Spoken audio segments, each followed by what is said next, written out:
Good afternoon, this is Jeff with Sewer Tech Northwest. We're at 15505 Southwest 109th Avenue here in Tigard.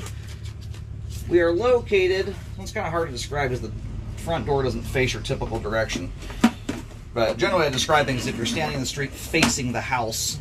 In this case, the garage is kind of the frontmost part of the house. But the clean out here is straight out from the front doorway. If you're standing looking at the door, it's right here and it sits perfectly in front of the first foundation vent, offset to the right side. 3-inch ABS clean out. Checking the overall condition and serviceability of the sanitary sewer line. Water is running. We're going to zero out here at the base of the clean out. And off we go. It looks like we might have some hot water running. We'll clear that out with a toilet flush at the end. Get a little nicer image coming backwards.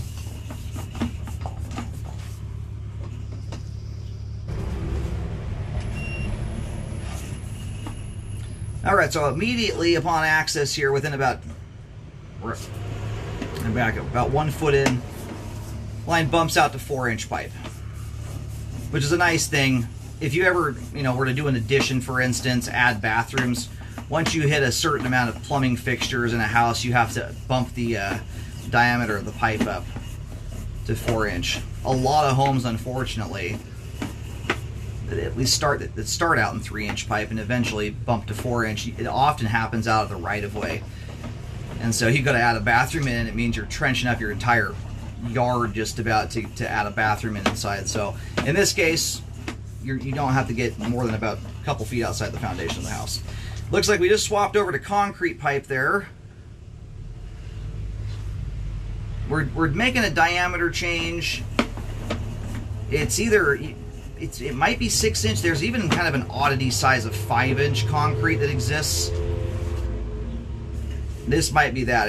It made a diameter change, but not quite as spectacular as when you see it go from 4 to 6. And that appears to be the main there at 38 feet. We're going to go do some locating really quick here while the pipe drains out. And we'll pull back in and take a second look at everything once the line's drained. We'll get a nicer view at that point.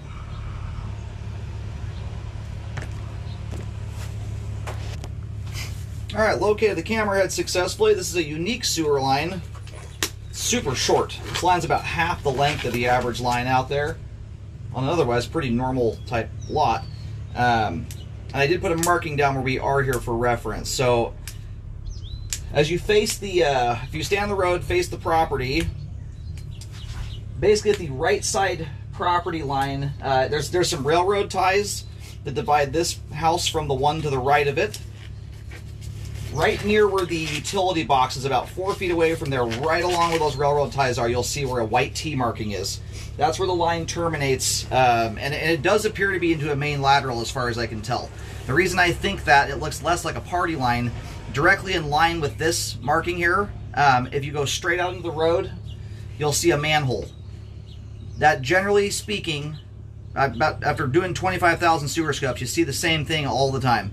If you've got a party line, wherever in line with that is, out in the road, you're not going to see a manhole. But in a circumstance where you have a city main lateral running up and down a property line, where that easement line intersects the main lateral in the street, you will always have a manhole at those junctions. The other thing that shows that it would appear to be a main lateral is the way that it connects onto that pipe there.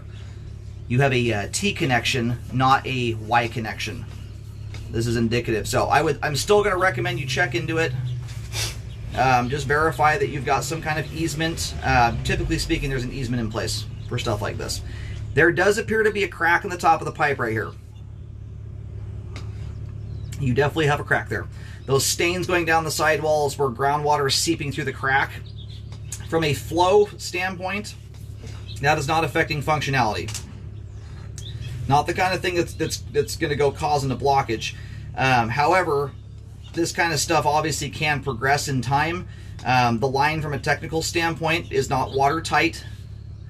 It is taking on groundwater. So from that standpoint, this is something I'm going to recommend a repair on. You may also have a crack. It's very hard to see on the left side right now.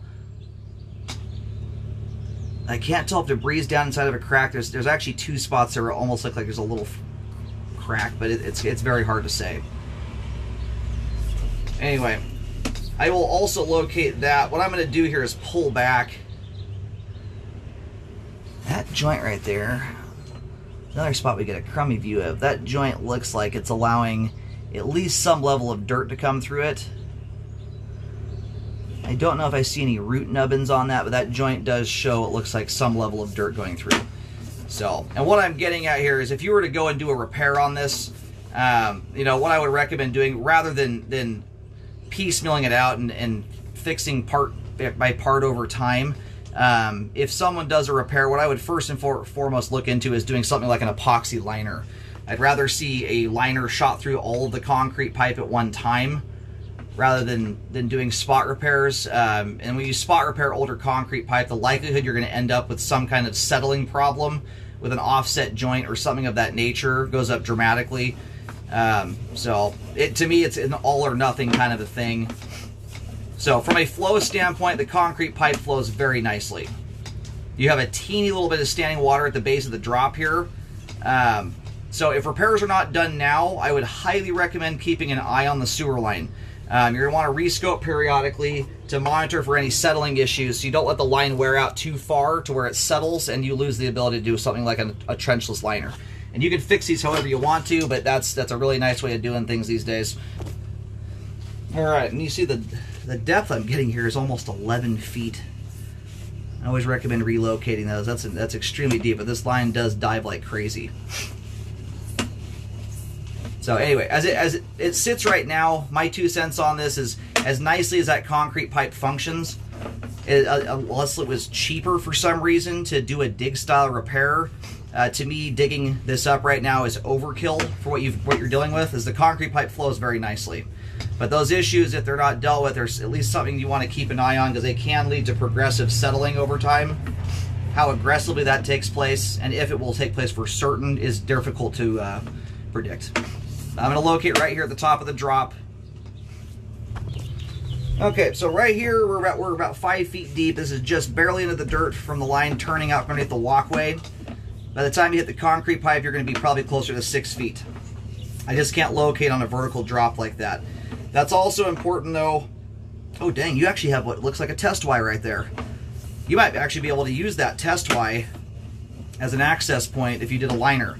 But when you have a configuration like this with the hard diving, sometimes if you do something like a liner, the repair guys want to put an access point in a spot where they can shoot the liner straighter without having to go through the first 20 feet or more of pipe. So I did mark that with a T marking, so you can see that. You'll see a T where the repair would start, and then you can pretend the railroad tie is the main lateral. You'll see white lines going right up to it.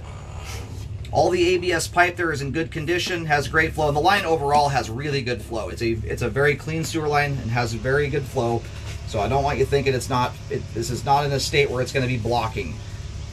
So that's more from there's a little bit of a technical side to that. The line is exposed to the ground, but functions as far as flow goes very nicely. So if it's not updated now, I would recommend rescoping every 1 to 2 years to monitor the condition of the line. The other thing that can happen when you have joints and cracks like that is roots can penetrate the line easier. So there's other things to watch for too until you're ready for update. But if you start to see the line shifting especially, that's when you want to make sure you get on doing something like a liner before the line gets to a point where you can't do that anymore.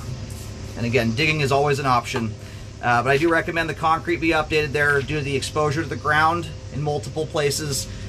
If not repaired now, keep an eye on it. ABS pipe, all the black plastic is in good condition and has good flow.